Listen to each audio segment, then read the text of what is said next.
बुधवार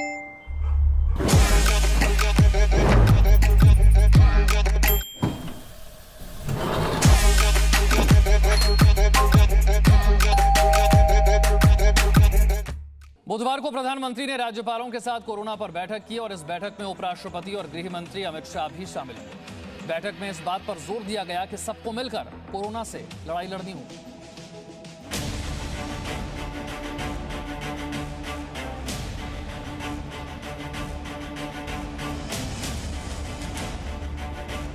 देश में बढ़ते कोरोना संक्रमण के मामले को देखते हुए प्रधानमंत्री नरेंद्र मोदी ने बुधवार को सभी राज्यों और केंद्र शासित प्रदेशों के राज्यपालों और उपराज्यपालों के साथ बैठक की। इस बैठक में उपराष्ट्रपति वेंकैया नायडू भी शामिल हुए।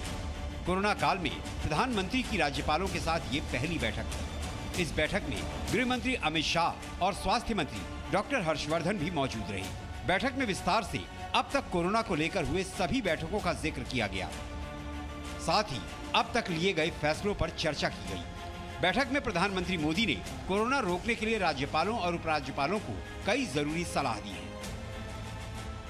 प्रधानमंत्री ने कहा कि ज्यादा से ज्यादा माइक्रो कंटेनमेंट जोन बनाने को प्रोत्साहन दिया जाए।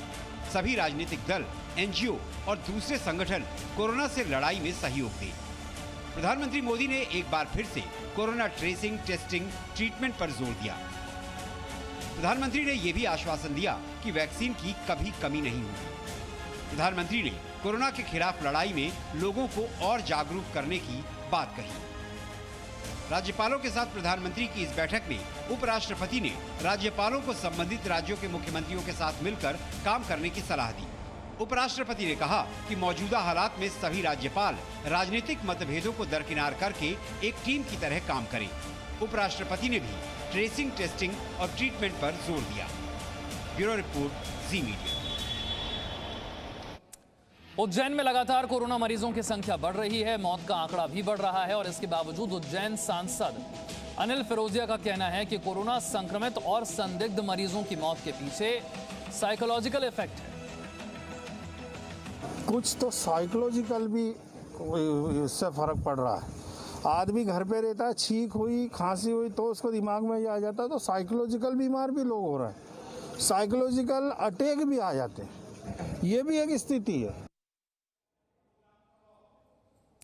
देखिए, ऐसे नेताओं की बात तो आपको बिल्कुल नहीं सुननी। ये सुनवाने का मकसद हमारा यही था कि ऐसे नेताओं की बात पर आपको गौर नहीं करना है। नेताओं को छोड़िए, कोरोना से डरिए, क्योंकि कोरोना सब कुछ खत्म कर देगा।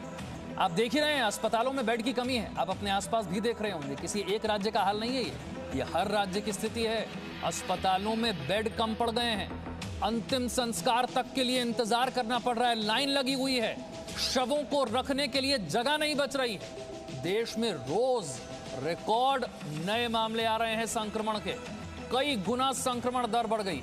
बच्चों में, युवाओं में बहुत तेजी से फैल रहा है कोरोना और मेडिकल ऑक्सीजन की कमी पड़ गई है। आप जानते ही हैं, कोरोना में ऑक्सीजन की जरूरत ज्यादा है और कोरोना की दूसरी लहर से इस बार चिंता इसीलिए भी ज्यादा है क्योंकि दूसरी लहर में संक्रमण की दर ज्यादा है। इस बार लक्षण भी अलग हैं। डॉक्टरों का कहना है जांच में कोई लापरवाही ना बरतें। जरूरी नहीं है कि आपको कोरोना के अंदर सिर्फ बुखार का लक्षण दिखाई दे। देखिए, बुखार के अलावा हो सकता है आपको सिर्फ सर दर्द हो या सिर्फ आपको कमजोरी महसूस हो रही हो। इसके अलावा कुछ नए लक्षण सामने आ रहे हैं जिसके अंदर सबसे अधिक डायरिया, वॉमिटिंग, पेट दर्द होना। इनके अंदर हो सकता है आपका आरटीपीसीआर टेस्ट नेगेटिव आता हो। आरटीपीसीआर का नेगेटिव होने के काफी कारण है, जिसमें प्रमुख कारण है कि जिस समय सैंपल लिया गया हो वायरल लोड बहुत ही कम हो और आपका टेस्ट के अंदर नेगेटिव आया हो, या इसके अलावा आपने टेस्ट बहुत जल्दी करा लिया हो। तो इसलिए इसमें जरूरी है कि हम टेस्ट नेगेटिव आ रहा है और हमें सिम्टम है, हमें 2 या 3 दिन के बाद उसको रिपीट जरूर कराना चाहिए। और जयपुर से एक चौंकाने वाली खबर आई है। जयपुर के एक सरकारी अस्पताल से कोवैक्सीन की 320 डोज चोरी हो गई।